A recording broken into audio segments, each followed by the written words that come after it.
Hello, today we're going to be going over my orchestral template in Logic Pro. This is the template that I use to write all of the music that I need that doesn't have to be notated. And it's the end of the year and it's changed a little bit. I've added some libraries, maybe replaced some other libraries. So I figured I'd take you through what's new.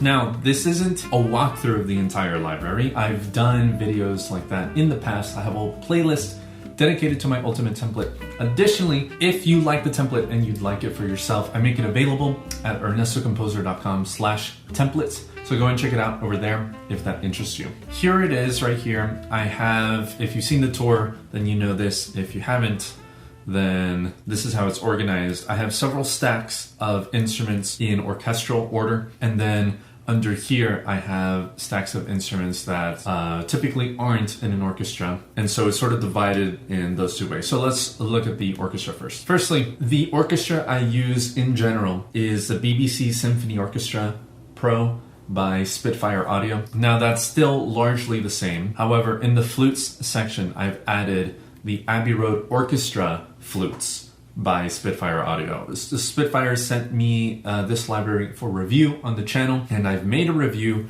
Go and check that out if that interests you at all and you're considering the library. So I've integrated it into my template.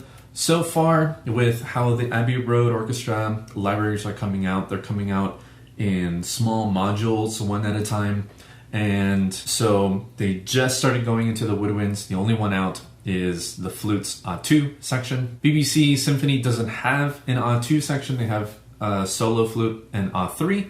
So I put this in the same sort of style that I have the other instruments. So I have them organized between the legato articulations, the long articulations, the shorts, and some effects. Otherwise, all the other instruments in the woodwind stack are the same. The brass has also not changed. Each of these folders are still BBC Symphony Orchestra. I'd like to eventually add some jazz or pop horns. I haven't done that yet. I haven't had a pressing need for that. Logic comes with a couple sounds that are sort of like that, which are actually pretty good, but haven't dedicated space for that in my template yet. Now, moving on, the orchestral percussion, I have 5 folders in here, including timpani, which for now is just still BBC Symphony Orchestra. But then these other 3, the orchestral percussion metal, mid, high, and low, have the Abbey Road Orchestra line in them. So as those libraries were coming out, Spitfire sent me those for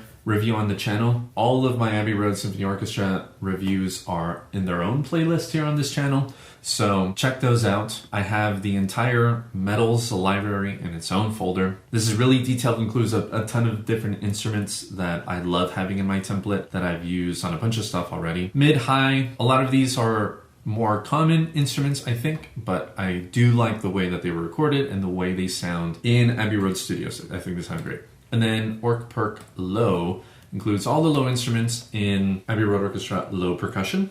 Some really great sounding low drums and epic drums as well. I'm always surprised by the amount of textures I can get out of these instruments. The orchestral percussion tuned library is still BBC Symphony Orchestra. I'm waiting on the Abbey Road Orchestra tuned percussion library. Who knows when that'll come out, but I hope that it includes more instruments than this, because this is all that comes with. Moving right along, in the harp and keys category, my harp is still BBC. And I've also included the BBC Symphony Orchestra piano, which was a separate library that they put out of an orchestral grand piano recorded in Maida Vale Studios, where the rest of the library was recorded. I don't think that studio exists anymore, but this is a really great sounding piano library. So I got it when it came out because I really was holding out for this piano library to come out and resisted getting any other kind of piano. And I'm glad I did because it sounds really, really great. It's very playable and dynamic. Celeste is the same. I have this soft pianos folder, which includes some labs pianos and then some Spitfire Audio originals. I've also included some electric pianos. These are all just default instruments that come with Logic, give you that cool classic sound, and then some organs as well. Again, just instruments that come with Logic. For the time being, that's as complicated as I need to get with those. I don't really feel a need to invest in like a further library for those. Now in the choir, my default choir library is still the Eric Whitaker choir.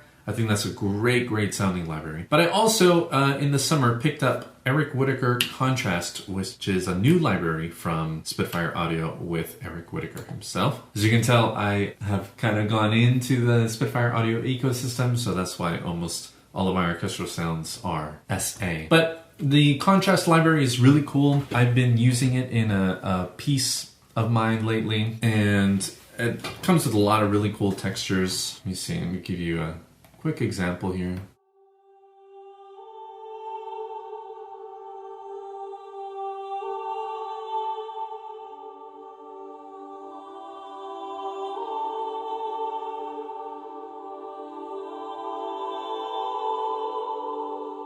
Really cool, really misty sound. That's super cool for textures. And so I've integrated contrasts into these folders, including the 2D section. I haven't even taken a real deep dive into the contrast library. There's a whole synth engine that I haven't really touched much and other cool features about it. So I still need to get to know the library a little bit more and integrate it into my template. Now with the strings, I have several things that are new in here actually. Firstly, my default library has changed. So like I've been saying, I'm fortunate enough to be in a position where occasionally I'm sent a library for review on the channel. And because these libraries aren't refundable or anything, I get to keep them. So I have the Abbey Road Orchestra Symphonic Strings library in my template. Now I haven't put out a review for that library yet. I actually just got this library after I did my flutes review. So I'm still getting to know the library, playing around with it, going through its paces. But this is definitely the direction that I'm going to end up investing in. They sent me the core library, not the professional library, but I think I'm definitely going to end up getting the upgrade to the pro version sometime in the future, paying for that upgrade myself. And I don't have a need for it right now, but I've decided to make ARO Symphonic Strings my default string library. Now it's not full featured. There are several sounds that are still missing from the Abbey Road Orchestra line, and I anticipate that these are coming in concertino versions, an extended techniques version as well. So in this library there are no sol tasto or sol ponticello techniques. I assume that that's going to be coming later. Basically, the symphonic strings line duplicated in a sol tasto, sol ponticello version, and a concertino version. But for now, I have these in their own folder. When I collapse that folder, I still have my BBC Symphony Orchestra strings, primarily because this has all those articulations that are missing from Abbey Road Orchestra. So I still have this in here for when I need them, but my default library will now be Abbey Road. I have a folder for the leaders of the BBC Symphony Orchestra strings section. And then I also have this new folder for a library that I picked up over the summer, which is Spitfire Chamber Strings. Now this is the Essentials library. There's a mid-tier version of the library and then a professional tier. I went for the cheapest option. Honestly, it's for what I needed it for, which was a short film I was scoring over the summer. This worked really well. It's not a full symphonic orchestral size where there are 16 violins and 8 cellos or something like that.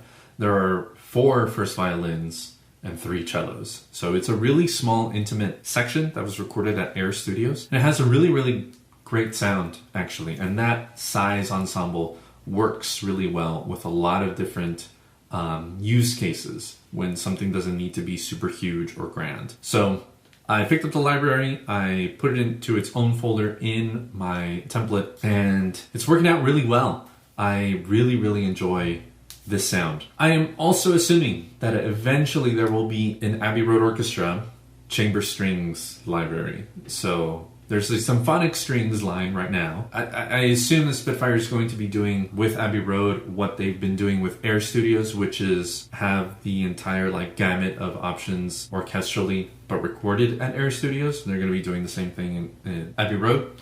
So I assume that'll be the case. So when that comes out, maybe I'll replace chamber strings with that. And I didn't have to pay too much to get this library, so that wouldn't be too much of a regret having gotten this library. So I think it might take a couple of years, but I think I'll hold out for that library if it ever comes. Additionally, in the strings library, I have this folder called Specialty Strings. Now this is for more sound designy or specific specialty situations that I maybe can't use my just default symphonic strings library for. So this includes angular strings, which, let me show you this. Angular strings is an Evo grid from Spitfire, and what you can do is set a bunch of pins in this board and kind of just lay your hands on some keys.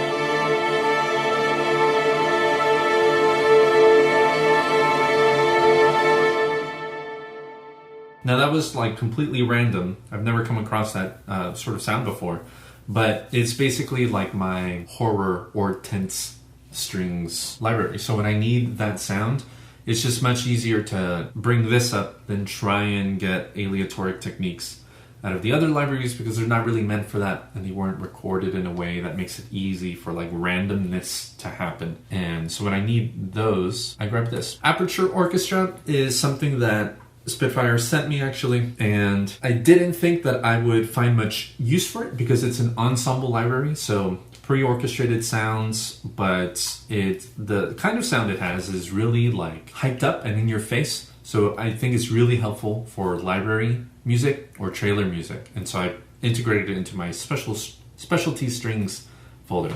Frozen Strings is from Labs. That's a free sound, really cool airy textures. Scary Strings is also from Labs, and the Tape Orchestra strings are also from Labs. Finally, I have this string ensembles folder, which includes the chamber strings ensemble patches and these intimate strings, which were like $30 or something from the originals line.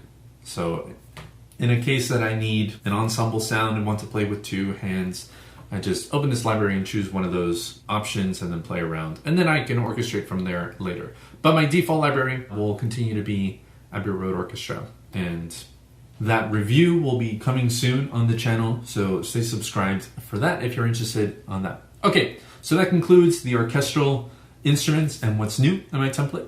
Let's do a brief overview of my non-orchestral instruments. So firstly, in my sort of synths section, most of these instruments are just instruments that come with Logic, so Alchemy and ES2 and whatnot. I also got this library a long time ago, which is called Analog Dreams. I think it was free with the Contact Player, which was something that Native Instruments was doing a long time ago. But there are a lot of really cool patches in Analog Dreams, so I've included them into some of the folders that I have. And I also have gotten the Minimoog and Model 15 virtual instruments from Moog. So this is actually named incorrectly. This is the Minimoog right here, which is an old classic synth. And this is the Model 15, which is like a virtual modular synthesizer, basically, which I barely understand how to use, but fortunately comes with a ton of presets that sound really cool. So I flick through those occasionally. In the ARPS library, I've included the same. So I have the Minimoog and Model 15, as well as the Analog Dreams and then default libraries. Same with ARPS Low. And then usually in basses, I have this other instrument called the Oberhausen, which is by Plugin Alliance, I think. And this synth is actually relatively simple, but you can add effects to them and actually quite a really cool sounding, versatile little synth. So I have, especially for its bass sounds, I love the bass sounds out of this synth, so I have it integrated in my basses folder. Moving on to pads and drones. So most of the pads, again, are either Analog Dreams or built-in Logic instruments. I have some Labs instruments, which are free instruments if you didn't know. So that's included in both the pads high and pads low. The drones, I have this library, which is called Mercury, again by Spitfire Audio, which is this really cool synth where you can load sounds and change and really play around with altering those sounds and applying LFOs and all kinds of effects to these crazy recorded sounds that you can warp and turn into other things.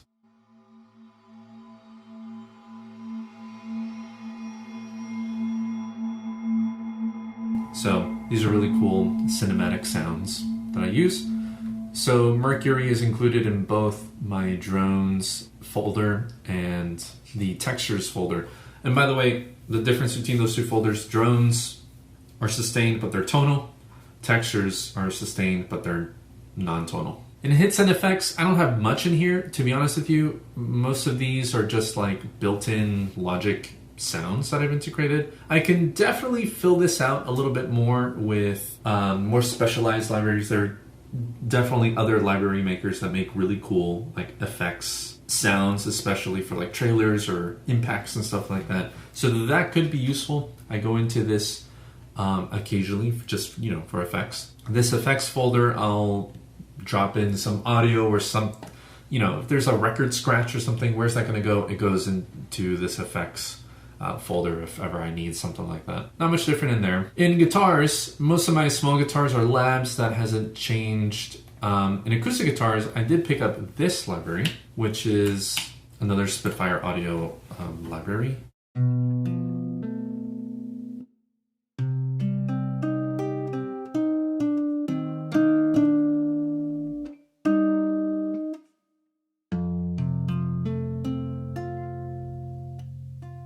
Nice sounding nylon guitar. I want to go for the steel string guitar that was recorded as well.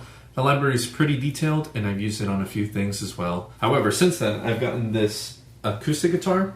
So when I need an acoustic guitar sound, usually steel string, then I'll reach for that and play that, which I'm happy to have now. But if I need a nylon string sound, then I'll go for that library. Finally, in perc and drums, this is for basically the kind of stuff that doesn't fit in the orchestral percussion context. So under the percussion folder, I have hammers, which is the hammers library by Charlie Clouser, again from Spitfire Audio. This is like a hyped up epic drum sound library, and it has some really cool metal percussion stuff and loops that I really appreciate. And then these are the Abbey Road Orchestra mid-high percussion instruments again, however with the pop microphone position up, which is a really close, almost studio sound. Even though it's been recorded in Abbey Road Studio 1, which is a huge room, these recordings just sound like they were recorded in a small room. That's how close they are. So I have that in percussion, and also this drums thing includes more hammers and then Abbey Road Orchestra. This Beats library is for drum machine sounds or just like electronic drum kits or something like that. I unfortunately cannot put two folders in a folder in Logic right now. You can only do one layer of foldering. So I have this open drum machine track. It's routed to the Beats submix, but I can't fit it into this folder because it itself is a folder, which includes all these different drum machine instruments. So right now it lives outside of the folder it's supposed to live in, but it is routed to that. So if I need to browse through Logic, which Logic has a lot of great built-in drum machine sounds, I'll go through there and add stuff. And then kits are referring to drum kits. These two drummer sounds are the built-in drummer from Logic. These are from Labs, etc. And then if you know my template, you know I have this final stack dedicated to if I have to include something that isn't related to any of the rest of these, or a mixing engineer, for example, needs a separate stem with something specific like an accordion or solo vocal track on its own, I can put it into the wildcard stack/stem. Okay, so that was a brief look at what's new in my library. Most of it has remained the same, with BBC Symphony Orchestra making up the bulk of the orchestral sounds, but it's starting to be replaced with Abbey Road Orchestra. I really do try and pace myself with what libraries I end up picking up and utilizing them to fill holes in my overall sound that I feel like I need to fill. So an example of that might be a jazz or pop horns library, a good one that I can include in my template for when I need that sound. I can reach for that. The orchestral sound usually just isn't recorded with that in mind, so a lot of cool effects or mutes and stuff are missing. For some of these, I don't plan on doing much more filling out. Maybe I could do with a decent solo strings library. They're always moments where you want a solo string sound. Orchestral Tools just came out with a really nice sounding one, so I'll look into that. Maybe I'll see if I can justify a use for that and integrating that into my template. Okay, so that was it for my ultimate template tour. Thanks so much for watching. If you have any questions about any of this, or you want me to talk about my use for a specific library or something, then definitely let me know in the comments down below. This is as streamlined as I think I can get this template right now, because I won't use all of these sounds for a specific project, but across a multitude of different projects, I'll end up using different combinations of these sounds. So they're all super helpful for me. So for now, I'm not at a place where I feel like I have too much in this template. Again, most of what I have in here serves specific purposes. It's not just me getting new stuff and then throwing them in here for no real reason. If I have need to at least replace something that I think is better, then the sounds I have here as my need for higher quality stuff continues to grow in my career, I guess, and then I'll do that. But otherwise, I am happy with what I have. So thanks so very much for watching, and as always, take care.